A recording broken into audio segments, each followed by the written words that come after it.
नमस्कार, स्वागत है आप सभी का। आज का यह वीडियो क्लास 10th के ज्योग्राफी विषय पे आप देख सकते हैं। क्लास 10th का भारत संसाधन एवं उपयोग है, जो ज्योग्राफिया किताब है। और इसमें आज हम लोग अध्ययन करने वाले हैं इकाई 1 भारत संसाधन एवं उपयोग। इसमें जो घ है ये खनिज संसाधन है, इसी को हम लोग अध्ययन करने वाले हैं। इससे पहले के अध्याय को हम लोग अध्ययन कर चुके हैं, प्रश्न उत्तर को भी हल कर चुके हैं। तो आज के इस वीडियो में हम इस अध्याय को अच्छे से समझेंगे। इसके अलावा मैंने एनसीईआरटी का ही बुक डाउनलोड कर लिया है, ताकि आपको जो भी इस चैप्टर में महत्वपूर्ण तथ्य है वो सब मैं आपको बता सकूं, ताकि अगर आप किसी अलग से कोई जनरल कॉम्पिटिशन की तैयारी कर रहे हैं, किसी अन्य परीक्षा की तैयारी कर रहे हैं, तो भी आपका अच्छे से तैयारी हो सके। चलिए आइए शुरू करते हैं अपने चैप्टर को। चैप्टर का नाम है खनिज संसाधन। सबसे पहले तो समझिए खनिज है क्या। देखिए आपके घर में आप नज़र दौड़ा कर देखिए, आसपास में जो भी चीज़ दिख रहा है वो सब किसी न किसी खनिज से बना है। आप किचन में देख लीजिए, जो भी बर्तन है वो सब किसी न किसी खनिज का है। आपका जो घर जिस सीमेंट से बना है वह सीमेंट खनिज है। आप जिस सड़क पर चलते हैं, रोड है, बस है, ट्रक है, हवाई जहाज है, सब चीज़ किसी न किसी खनिज से बना है। ठीक है। अगर हम अपने भारत देश की बात करें तो भारत में लगभग 100 से अधिक खनिज मिलते हैं। लगभग 100 से ऊपर खनिज मिलते हैं। ठीक है। लगभग 2000 से अधिक खनिज पूरे विश्व में पहचान की जा चुकी है। ठीक है। जिसमें से 30 खनिज ही आर्थिक दृष्टि से विशिष्ट महत्व रखते हैं, माने महत्वपूर्ण है। ठीक है। और हमारे भारत में कुल कितने प्रकार के खनिज पाए जाते हैं? तो 100। ठीक। अगर हम खनिज की परिभाषा की बात करें तो खनिज निश्चित अनुपात में रासायनिक एवं भौतिक विशिष्टताओं के साथ निर्मित एक प्राकृतिक पदार्थ है। ठीक है। इसका दूसरा परिभाषा भी है कि खनिज निश्चित रासायनिक संयोजन एवं विशिष्ट आंतरिक परमाणविक संरचना वाले ठोस प्राकृतिक पदार्थ को कहा जाता है। ठीक है। और ये खनिज पाया कहाँ जाता है? तो ये हमारे पृथ्वी के स्थल मंडल में, यानी हमारे पृथ्वी में पाया जाता है, पृथ्वी के ऊपरी परत में पाया जाता है। अगर हम एनसीईआरटी में इसकी परिभाषा की बात करें तो खनिज एक प्राकृतिक रूप से विद्यमान समरूप तत्व है, जिसकी एक निश्चित आंतरिक संरचना है। और 8वीं कक्षा के ज्योग्राफी किताब के अनुसार खनिजों में सबसे मुलायम खनिज जो है वो टैल्क होता है। ठीक है। और सबसे कठोर खनिज जो होता है वो हीरा होता है। तो ये जीके का क्वेश्चन भी आप याद कर सकते हैं, सबसे मुलायम टैल्क और सबसे कठोर हीरा। अब हम आते हैं खनिजों के वर्गीकरण पे। ठीक है। खनिज जो होते हैं वो 2 प्रकार के होते हैं। पहला है धात्विक खनिज, जिसको गलाने पर क्या होता है? धातु निकलता है। और दूसरा है अधात्विक खनिज। ठीक है। तो खनिज कितने प्रकार के? 2 प्रकार के, धात्विक खनिज और अधात्विक। धात्विक में 2, लौहयुक्त और अलौहयुक्त। और अधात्विक खनिज में कार्बनिक और अकार्बनिक। ठीक है। देखिए धात्विक और अधात्विक खनिज के जो 2 प्रकार हैं, पहला धात्विक और दूसरा अधात्विक। इसका क्या गुण है? तो देखिए धात्विक खनिज गलाने पर धातु निकलता है, अधात्विक खनिज को गलाने पर धातु प्राप्त नहीं होता है। ठीक है। ये कठोर और चमकीले होते हैं, इसमें इसकी अपनी चमक होती है। ठीक। ये प्रायः कहाँ पाए जाते हैं? आग्नेय चट्टानों में। और ये प्रायः परतदार चट्टानों में मिलते हैं। ठीक है। देखिए इन्हें पीट कर तार बनाया जा सकता है और ज़्यादा पीटने पर टूटता नहीं है। ठीक है। लेकिन इसको पीट कर तार नहीं बनाया जा सकता है और यह पीटने पर चूर चूर हो जाता है। तो यह है धात्विक और अधात्विक खनिज में अंतर। देखिए धात्विक खनिज जो है ये मुख्य रूप से 2 प्रकार के अभी आप पढ़े हैं, लौहयुक्त खनिज और दूसरा है अलौहयुक्त खनिज। ठीक है। लौहयुक्त खनिज क्या है? तो जिन धात्विक खनिजों में लोहे का अंश अधिक पाया जाता है उसको लौहयुक्त खनिज कहा जाता है। ठीक है। इसमें क्या क्या है? तो देखिए लौह अयस्क है, मैग्नीज है जिसको माइका बोला जाता है, निकेल है, टंगस्टन है इत्यादि। ठीक। अलौहयुक्त का मतलब होता है जिन धात्विक खनिजों में लोहे का अंश न्यून होता है, यानी न के बराबर होता है। इसमें लोहा का अंश नहीं पाया जाता है। तो ये सब कौन है? तो ये सब सोना है, चांदी है, सीसा है, बॉक्साइट है, टीन है। बॉक्साइट से अल्मुनियम निकलता है। ठीक है। तांबा है। ये सब क्या है? अलौहयुक्त खनिज है। क्लियर है। वही खनिजों में दूसरा प्रकार है अधात्विक खनिज। ठीक है। और अधात्विक खनिज में 2 प्रकार के हैं, कार्बनिक और अकार्बनिक। ठीक है। देखिए कार्बनिक खनिज क्या होते हैं? तो इसमें जीवाश्म होते हैं। ठीक है। यानी हजारों करोड़ों साल पहले जो हमारे पृथ्वी पर पेड़ पौधे जीव जंतु थे वो जो मर के पृथ्वी के नीचे दब गए। ठीक है। तो उन्हीं से ये सब चीज़ें प्राप्त होता है। कार्बनिक खनिज जो है उन्हीं के सड़ने गलने से प्राप्त हुआ है। ठीक।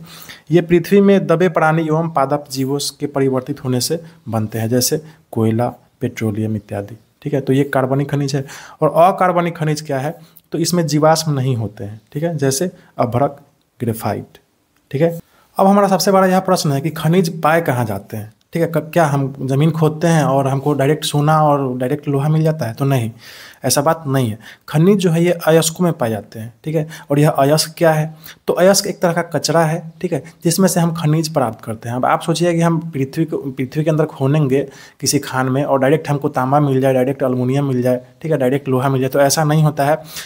अल्मुनियम का कचरा निकलता है, ठीक है, जिसको बॉक्साइट बोलते हैं, उसमें से अल्मुनियम निकाला जाता है, ठीक है। वैसे ही लौह अयस्क को खोदा जाता है, ठीक है, निकाला जाता है कचरा, और उसमें से लोहा को निकाला जाता है, ठीक है। तो जो कचरा निकलता है उसको अयस्क कहा जाता है, और इस अयस्क में से खनिज निकाला जाता है। क्लियर है। अब हम देखते हैं ये जो खनिज है इनका वितरण ये कहाँ कहाँ पाए जाते हैं, ठीक है। सबसे पहले तो मोटा मोटी देखते हैं, उसके बाद हम एक एक खनिज के बारे में जानेंगे, लोहा, तांबा, सीसा, ये सब कहाँ कहाँ पाया जाता है, ठीक है। तो सबसे पहले तो यह जानिए कि लौह अयस्क जो है और मैग्नीज के भंडार देश के कैम्ब्रियन पूर्व की चट्टानों के धारवाड़ समूह में पाए जाते हैं, ठीक है।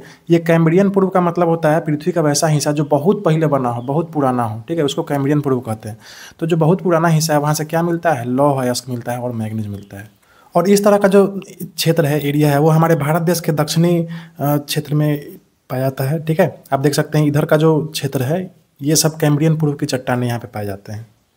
इसके बाद कह रहा है कि दूसरी ओर तांबा, सीसा एवं जस्ता जो होते हैं ये कहाँ पाए जाते हैं, तो ये अरावली श्रेणी के आसपास में ये सब पाए जाते हैं। और अरावली श्रेणी तो आपको पता ही है, ये राजस्थान और गुजरात के आसपास ये सब पाया जाता है, ठीक है। तो ये सब खनिज इन्हीं क्षेत्रों में पाया जाता है। आगे है कि चूना पत्थर, ठीक है, डोलोमाइट, जिप्सम और कैल्शियम सल्फेट कडप्पा और ऊपरी विंध्यन समूह तक सीमित है। तो आप देख सकते हैं यहाँ पे है विंध्य श्रेणी, ठीक है, जस्ट इसके नीचे है सतपुड़ा श्रेणी, और फिर इसके नीचे है यहाँ पे देखिए महादेव की पहाड़ियाँ। तो ये जो पूरा क्षेत्र है यहीं पे ये खनिजें प्राप्त होती है, ठीक। एक और बात इसमें देखिए जान लीजिए कि अधिकांश खनिज जो है ये कहाँ पाए जाते हैं, तो ये भारत के प्रायद्वीपीय भारत में पाए जाते हैं, यानी भारत के दक्षिणी क्षेत्र में पाए जाते हैं, ठीक है। अगर हम भारत के उत्तरी मैदान की बात करें तो यहाँ पे खनिजों का अभाव है, ठीक है। तो ये था हमारा खनिज, ठीक है। अब हम एक एक करके सभी खनिजों के बारे में, जितने भी महत्वपूर्ण खनिज है जैसे लोहा है, मैग्नीशियम है, तांबा है, एल्युमिनियम है, इन सब के बारे में जानते हैं कि ये सब कहाँ से कहाँ, इस सब का क्या उपयोग है और ये सब कहाँ कहाँ पाए जाते हैं, ठीक है। ये सब एग्जाम में जीके के रूप में हमेशा पूछा जाता है। सबसे पहले हमारा है लौह अयस्क, ठीक है। हम सबसे पहले लोहा के बारे में जानते हैं कि ये लोहा कहाँ से प्राप्त होता है, तो लोहा जो है लौह अयस्क से प्राप्त किया जाता है, ठीक। लोहा जो है यह हमारे आधुनिक सभ्यता की रीढ़ है। बिना लोहा के कोई भी देश अपना उन्नति जो है वो नहीं सोच सकता है, ठीक है। सारे उद्योगों की जननी है, ठीक। चाहे वो किसी भी चीज़ का उद्योग हो, बिना लोहा का उद्योग नहीं लग सकता है, ठीक। और अभी आपको मैंने बता भी दिया कि लोहा जो है वो खान में शुद्ध रूप से नहीं मिलता है, बल्कि किस रूप में मिलता है, लौह अयस्क के रूप में मिलता है, ठीक है। आयरन ओर बोलते हैं, अयस्क को इंग्लिश में ओर बोलते हैं, ठीक। अब देखिए ये जो लोहा होता है वह शुद्ध लोहे की मात्रा के अनुसार लोहा का 3 प्रकार है। क्या, तो पहला है हेमेटाइट, दूसरा है मैग्नेटाइट और तीसरा है लिमोनाइट, ठीक है। सबसे बढ़िया क्वालिटी का लोहा जो होता है वो हेमेटाइट होता है, उसके बाद फिर मैग्नेटाइट और फिर सबसे बेकार क्वालिटी का है ये लिमोनाइट, ठीक। अब देखिए भारत जो है वह पूरे विश्व के लौह भंडार का 1/4 भाग आकलित है, यानी पूरे विश्व में जितना लोहा है उसका 1/4 भाग हमारे भारत देश में है लोहा। आगे देखिए अभी आपने लोहा के 3 प्रकार के बारे में जाना। सबसे बेस्ट क्वालिटी का लोहा कौन होता है, हेमेटाइट, इसमें लोहा का अंश कितना होता है, 68%, ठीक है। दूसरा होता है मैग्नेटाइट, इसमें लोहा का अंश 60% होता है। और सबसे बेकार क्वालिटी का लोहा होता है लिमोनाइट, आप इसको याद करेंगे, इसमें लोहा का अंश जो है वो 40% ही रहता है। इसके बारे में एक और चीज़ जान लें, इसका उपनाम भी जान लें, ठीक है। हेमेटाइट लाल अयस्क कहा जाता है, मैग्नेटाइट काला अयस्क और लिमोनाइट जो होता है ये पीला अयस्क इसको कहा जाता है। अब देखिए आप अपने मानचित्र पे देख सकते हैं लौह अयस्क जो है कहाँ कहाँ से प्राप्त होते हैं, ठीक है। आप इसका अध्ययन यहाँ से कर सकते हैं। अब चलते हैं हम एनसीईआरटी बुक पे। तो देखिए एनसीईआरटी बुक की माने तो लोहा जो है यह मुख्य रूप से 4 राज्यों में प्राप्त होता है, उड़ीसा, छत्तीसगढ़, कर्नाटक और झारखंड। यहाँ भी लिखा भी हुआ है कि 1819 में लौह अयस्क का लगभग समस्त उत्पादन का 97% इन्हीं 4 राज्यों से प्राप्त हुआ है, ठीक है। 100% में 97% इन्हीं 4 राज्यों से प्राप्त हुआ है लोहा। अब इन राज्यों में कहाँ कहाँ से प्राप्त होता है, तो खानों को हम एक बार देख लेते हैं। अब देखिए उन 4 राज्यों में सबसे प्रमुख है उड़ीसा, ठीक है। उड़ीसा में उच्च कोटि के हेमेटाइट किस्म का लोहा प्राप्त होता है। कहाँ से, तो ये मयूरभंज और केंदुझर जिलों के बादाम पहाड़ खदानों से, ठीक है। उड़ीसा में लौह अयस्क जो है ये मयूरभंज और केंदुझर जिलों के बादाम पहाड़ के खदानों से निकलता है, ठीक है। उड़ीसा में ये 2 आप इंपॉर्टेंट है, आप इसको याद रखेंगे। और झारखंड के सिंहभूम जिले में गुआ तथा नोआ मुंडी से हेमेटाइट अयस्क का खनन किया जाता है, ठीक है। झारखंड में कहाँ से, तो गुआ तथा नोआ मुंडी से प्राप्त किया जाता है। 2 राज्य हो गया। अब हम तीसरे राज्य में आते हैं छत्तीसगढ़ में। तो छत्तीसगढ़ के बस्तर जिले में बेलाडीला पहाड़ी श्रृंखलाओं में अति उत्तम कोटि का क्वालिटी का हेमेटाइट प्राप्त किया जाता है, ठीक है। छत्तीसगढ़ में कहाँ, तो बेलाडीला पहाड़ी श्रृंखलाओं से। और ये बेलाडीला पहाड़ी श्रृंखला कहाँ है, तो बस्तर जिले में है। आगे है देखिए लौह अयस्क जो है ये कर्नाटक से ही प्राप्त होता है। तो कर्नाटक में पश्चिमी घाट में अवस्थित कुद्रेमुखी खानों से 100% यह एक निर्यात इकाई है, यानी बहुत ज़्यादा मात्रा में यहाँ से लोहा निकलता है। कहाँ? कर्नाटक के कुद्रेमुख से। ये कुद्रेमुख आप याद रखेंगे हमेशा जी कि में आता है। कुद्रेमुख कहाँ है? तो कर्नाटक में है, ठीक है। देखिए कुद्रेमुख निक्षेप संसार के सबसे बड़े निक्षेपों में से एक माने जाते हैं, ठीक है। आप इस देखिए कुद्रेमुख जो है ये संसार के सबसे बड़े निक्षेपों में से एक माने जाते हैं। आप यहाँ पे देखिए एनसीईआरटी में चित्र भी दिया है, यही कुद्रेमुख का चित्र। ये कहाँ है? तो ये हमारे कर्नाटक राज्य में है, ठीक है। इसके बाद देखिए महाराष्ट्र में भी पाया जाता है। तो महाराष्ट्र में कहाँ? तो महाराष्ट्र राज्य के रत्नागिरी जिले से भी लोह अयस्क जो है ये प्राप्त होते हैं। क्लियर है? तो लोहा के बारे में हम समझ लिए कहाँ कहाँ से प्राप्त होते हैं। लोहा के बाद अब हम आते हैं मैग्नीज अयस्क के बारे में जानते हैं, ठीक है। ये मैग्नीज अयस्क जो है इससे क्या निकलता है? तो मैग्नीज निकलता है, ठीक है। देखिए मैग्नीज के उत्पादन में भारत का जो स्थान है वह विश्व में रूस और दक्षिण अफ्रीका के बाद तीसरा स्थान पर है, ठीक। और मैग्नीज का उपयोग कहाँ कहाँ होता है? तो जंग रोधी इस्पात बनाने में, ठीक है, लोहा एवं मैग्नीज के मिश्र धातु बनाने में, ठीक, शुष्क बैटरियों के निर्माण में, ठीक, फोटोग्राफी में, चमड़ा एवं माचिस उद्योग में, पेंट तथा कीटनाशक दवाओं के बनाने में उपयोग किया जाता है। किसका? मैग्नीज का, ठीक। एक इंपॉर्टेंट फैक्ट भी यहाँ पे लिखा हुआ है कि 1 टन इस्पात बनाने में यानी 1 टन स्टील बनाने में लगभग 10 किलोग्राम मैग्नीज का जरूरत होता है, उपयोग किया जाता है। क्लियर है? अब हम आते हैं इसके वितरण पे, यानी यह कहाँ कहाँ पाया जाता है। अब देखिए मैग्नीज के बारे में देखिए क्या इंपॉर्टेंट फैक्ट यहाँ पे लिखा हुआ है कि विश्व में जिम्बाब्वे के बाद भारत ही मैग्नीज का सबसे बड़ा संचित भंडार है, जो विश्व के कुल संचित भंडार का 20% है, ठीक है। पूरे विश्व में जितना मैग्नीज है उसका 20% हमारे भारत देश में है, ठीक है। और भारत में यह मैग्नीज कहाँ कहाँ पाया जाता है? तो यह मुख्य रूप से उड़ीसा, मध्य प्रदेश, महाराष्ट्र, कर्नाटक एवं आंध्र प्रदेश के क्षेत्रों में पाया जाता है। अब देखिए आगे कह रहा है कि उड़ीसा में कहाँ कहाँ? तो देखिए उड़ीसा में सुंदरगढ़, कालाहांडी, रायगढ़, बेलांगीर, केओंझर, जाजपुर और मयूरभंज जिला, ठीक है। महाराष्ट्र में देखिए रत्नागिरी से प्राप्त होता है, ठीक। ये सब आप एरिया का नाम बस याद रखेंगे, जीके में कभी कभी एरिया भी पूछ देता है और राज्य का नाम पूछ देता है। मध्य प्रदेश में कहाँ से निकलता है? तो बालाघाट तथा छिंदवाड़ा जिलों से, ठीक। इसके बाद देखिए कर्नाटक में कहाँ कहाँ से प्राप्त होता है? तो देखिए कर्नाटक में देखिए शिमोगा, चित्रदुर्ग, तुमकुर, बेलाड़ी, उत्तरी कन्नाड़ा, धारवाड़, चिकमंगलूर और बीजापुर से, ठीक। वैसे ही देखिए आंध्र प्रदेश में कहाँ कहाँ से? तो श्रीकाकुलम है, विशाखापट्टनम है, कडप्पा है, विजयनगर है, गुंटूर है, ये आंध्र प्रदेश से प्राप्त होता है, ठीक। तो ये है मैग्नीज के बारे में आपने जाना कि ये मैग्नीज जो है ये कहाँ कहाँ से प्राप्त होते हैं। यहाँ देखिए मानचित्र में भी दिया हुआ है कि मैग्नीज जो है, यहाँ देखिए मैग्नीज अयस्क का वितरण, यानी मैग्नीज जो है ये कहाँ कहाँ मुख्य रूप से पाए जाते हैं। तो देखिए इन्हीं क्षेत्रों में मैग्नीज पाए जाते हैं। आप एरिया का नाम यहाँ से देख सकते हैं। अब हम आगे अगले खनिज की तरफ चलते हैं। हमारा अगला जो खनिज है, अब हम आते हैं अलौह खनिजों के बारे में जानते हैं। धात्विक खनिज में जो अलौह खनिज थे उनके बारे में जानते हैं। उसमें पहला है बक्साइट, ठीक है। तो बक्साइट जो अयस्क है इससे क्या प्राप्त होता है? तो इससे अल्मुनियम प्राप्त होता है, ठीक है। अल्मुनियम धातु निकाली जाती है। और देखिए अल्मुनियम जो है यह कहाँ कहाँ पाया कहाँ कहाँ इसका उपयोग होता है? तो देखिए वायुयान निर्माण में, हेलीकॉप्टर, हवाई जहाज जो बनता है अल्मुनियम से बनता है। विद्युत उपकरण बनते हैं इससे, ठीक है। घरेलू साज सज्जा का सामान बनता है, बर्तन बनता है, सफ़ेद सीमेंट बनाया जाता है और रासायनिक वस्तुओं में भी इसका इस्तेमाल किया जाता है, ठीक। और भारत में इसका अनुमानित भंडार कितना है? तो 337 मिलियन टन है। और एल्युमिनियम हमारे भारत देश में कहाँ कहाँ पाया जाता है? तो देखिए बक्साइट का वितरण, एल्युमिनियम कहाँ कहाँ पाया जाता है बक्साइट, इसका भी मानचित्र में आपका दिया हुआ है, ठीक है। आप यहाँ से इसको इन सभी क्षेत्रों का नाम नोट कर सकते हैं, किस राज्य में कौन सा क्षेत्र है आप यहाँ से देख सकते हैं, ठीक है।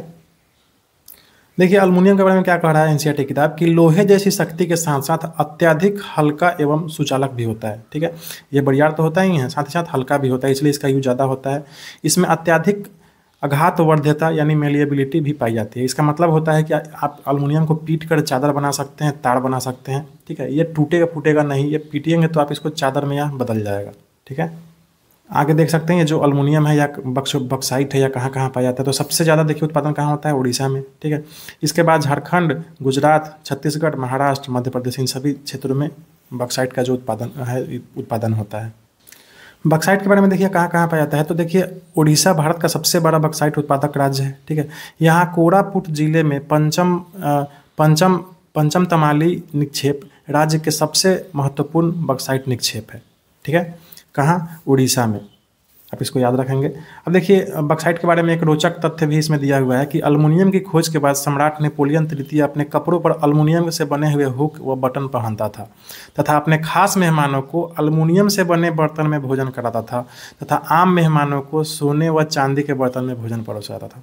जब अल्मुनियम खोजा गया था तो यह बहुत ही उसको लगा था कि कितना अनमोल चीज़ है। ठीक, अपने खास मेहमानों को अल्मुनियम के बर्तन में खिलाता था और जो आम लोग होते थे, जो खास नहीं होते थे, उनको सोने चांदी के बर्तन में खिलाया जाता था। ठीक है, और बाद में अल्मुनियम इतना ज़्यादा निकलने लगा कि भीखमंगे जो हैं वो अल्मुनियम का कटोरा लेके ही रोड पर भीख मांगते थे। अब अपने बिहार बोर्ड की पुस्तक की माने तो उड़ीसा जो है वह भारत का कुल उत्पादन का 42% बक्साइट उत्पादन करता है अल्मुनियम। ठीक है, कितना 42%। कालाहांडी, बोलांगीर, कोरापुट, सुंदरगढ़ और संबलपुर जिला जो है ये मुख्य बक्साइट उत्पादक जिला है। कहाँ का? तो उड़ीसा का। ठीक है, इसके अलावा भी अल्मुनियम जो है या कहाँ कहाँ से प्राप्त होता है तो देखिए गुजरात में कहाँ से, जामनगर, कैरा, सबरकंठ, कच्छ, सूरत। इसके बाद झारखंड में लोहरदगा, रांची, लातेहार, पलामू। महाराष्ट्र के कोलाबा, रत्नागिरी, कोल्हापुर। ठीक है, छत्तीसगढ़ से ही प्राप्त होता है। ठीक, कर्नाटक, तमिलनाडु, जम्मू कश्मीर, उत्तर प्रदेश से भी थोड़ा थोड़ा प्राप्त होता है, यहाँ पे चर्चा कर दिया गया है। ठीक, अब हम चलते हैं अगले खनिज पे जिसका नाम है तांबा। ठीक है, हम तांबा के बारे में जानते हैं। देखिए तांबा का यूज कहाँ होता है तो विद्युत उपकरण बनाने में होता है। अपने घर का तार देख लीजिए, वायरिंग जो होता है वो तांबे का तार से ही होता है। देखिए तांबा के बारे में आपका एनसीईआरटी क्या लिख रहा है कि आघातवर्ध यानी मेलिएबल तथा तन्य और ताप सुचालक होने के कारण तांबे का उपयोग कहाँ होता है? बिजली के तार बनाने में, इलेक्ट्रॉनिक्स बनाने में, इलेक्ट्रॉनिक्स उपकरण बनाने में और रासायनिक उद्योग में भी इसका उपयोग किया जाता है। यह सबसे ज़्यादा आघातवर्ध होता है, यानी इसको पीट के आप कितना भी पतला तार बना सकते हैं। तन्य होता है, यानी आघातवर्ध का मतलब इसको पीटेंगे तो यह टुकड़ा में नहीं बटेगा, चादर बन जाएगा। तन्य यानी आप इसको लमड़ा के तार बना सकते हैं। ताप का सुचालक होता है। ठीक है, और बिजली का तो सुचालक होता ही है। ठीक है, इसलिए आप देखिएगा घर में जो भी तार का उपयोग होता है वो तांबा का ही होता है। ठीक, अब देखिए ये तांबा कहाँ पाया जाता है मुख्य रूप से, तो देखिए मुख्य रूप से यह मध्य प्रदेश और झारखंड में पाया जाता है। देखिए मध्य प्रदेश की बालाघाट खदानें देश की लगभग 52% तांबा उत्पन्न करती है। ठीक है, पूरे तांबा का 52% तांबा कहाँ आता है, कहाँ से आता है तो मध्य प्रदेश से। ठीक है, मध्य प्रदेश की बालाघाट खदानों से। इसके अलावा झारखंड का सिंहभूम जिला भी तांबे का मुख्य उत्पादक है। ठीक है, इसके अलावा राजस्थान की खेतरी खदानें भी तांबे के लिए प्रसिद्ध थी। ठीक है, खेतरी का जब भी बात आएगा तो आप राजस्थान याद रखेंगे। ठीक है, ये बार बार जीके में पहले आता था क्वेश्चन। ठीक है, खेतरी खान जो है ये कहाँ है तो राजस्थान में। यहाँ से क्या निकलता है तो तांबा। ठीक है, अब हमारा अगला जो खनिज है वह है अभ्रक। ठीक है, यह अभ्रक जो है यह काफ़ी इंपॉर्टेंट होता है हमारे बिजली के उपकरण बनाने में। ठीक है, इसका उपयोग इलेक्ट्रॉनिक्स उद्योग में किया जाता है। ठीक है, और देखिए विद्युत उपकरण में इसका खास उपयोग होता है क्योंकि यह विद्युत रोधक होने के कारण उच्च विद्युत शक्ति को सहन कर सकता है। ठीक है, ये इलेक्ट्रिसिटी को क्या करता है, यह इसका सबसे अधिक रोधक होता है। ठीक है, और इसके कारण क्या होता है, उच्च विद्युत शक्ति को यह सहन भी कर सकता है। इसलिए अभ्रक का उपयोग कहाँ होता है, बिजली उपकरण बनाने में, विद्युत उपकरण बनाने में, इलेक्ट्रॉनिक्स उद्योग में। ठीक है, और अभ्रक मुख्य रूप से कहाँ पाया जाता है तो देखिए अभ्रक जो है वह मुख्य रूप से बिहार झारखंड में पाया जाता है। ठीक है, बिहार झारखंड में उत्तम कोटि के रूबी अभ्रक का उत्पादन होता है। ठीक, अब देखिए बिहार झारखंड जो है ये भारत का 80% अभ्रक जो है इसका उत्पादन करता है। ठीक है, सबसे ज़्यादा अभ्रक कहाँ से प्राप्त होता है तो बिहार झारखंड से ही। अब सिर्फ बिहार झारखंड ही नहीं, इसके अलावा भी देखिए यहाँ पे लिखा है आंध्र प्रदेश के नेल्लौर जिला से अभ्रक का उत्पादन होता है। राजस्थान देश का तीसरा अभ्रक उत्पादक राज्य है। ठीक है, यहाँ राजस्थान में जयपुर, उदयपुर, भीलवाड़ा और अजमेर इत्यादि जगहों से क्या मिलता है, अभ्रक प्राप्त किया जाता है। अगला हमारा खनिज है चूना पत्थर। ठीक है, लाइमस्टोन। ठीक, ये चूना पत्थर है, इसका उपयोग कहाँ होता है तो देखिए चूना पत्थर का 76% उपयोग जो है कहाँ, सीमेंट बनाने में होता है। ठीक, आप सीमेंट जो घर में यूज़ करते हैं किससे बनता है, चूना पत्थर से बनता है। 16% चूना पत्थर का जो उपयोग है वह कहाँ होता है, लौह इस्पात बनाने में। ठीक, और 4% इसका उपयोग रसायन उद्योग में होता है। सबसे ज़्यादा चूना पत्थर का उपयोग कहाँ होता है तो सीमेंट बनाने में होता है। आप इसको याद रखेंगे। और यह कहाँ कहाँ पाया जाता है तो देखिए देश का 35% चूना पत्थर कहाँ पाया जाता है, मध्य प्रदेश में ही पाया जाता है। ठीक है, इसके अलावा भी छत्तीसगढ़, आंध्र प्रदेश, गुजरात, राजस्थान, कर्नाटक, महाराष्ट्र, उड़ीसा, बिहार, झारखंड, उत्तर प्रदेश इत्यादि जगहों पे ये चूना पत्थर जो है ये पाया जाता है। क्लियर है, तो जितने भी महत्वपूर्ण खनिज थे उन सभी के बारे में हमने जाना। ठीक, अब है देखिए खनिजों का संरक्षण। हर जितना भी हम लोग संसाधन पढ़ते हैं उसका लास्ट में संरक्षण जरूर पढ़ते हैं, ठीक है। संरक्षण क्यों? क्योंकि उसको हम बचा के रखेंगे तब ना हमारा आगे का फ्यूचर भी उसको यूज़ कर पाएगा, ठीक। खनिज क्या है? क्षयशील एवं अनवीकरणीय संसाधन है। क्षयशील मतलब ये खत्म होने वाला संसाधन है। आप इसको एक बार निकाल लेंगे तो फिर इसको इतना आसानी से बनता नहीं है, करोड़ों साल लगता है इसको बनने में। तो एक बार निकालेंगे तो ये खत्म ही हो जाएगा, ठीक। अनवीकरणीय संसाधन है, इसका दोबारा आप यह प्राकृतिक रूप से यह दोबारा नहीं बन सकता है, कोई भी लोहा हो, एल्युमिनियम हो, ठीक। इसकी मात्रा जो है वो सीमित है, हर जगह नहीं मिलता है।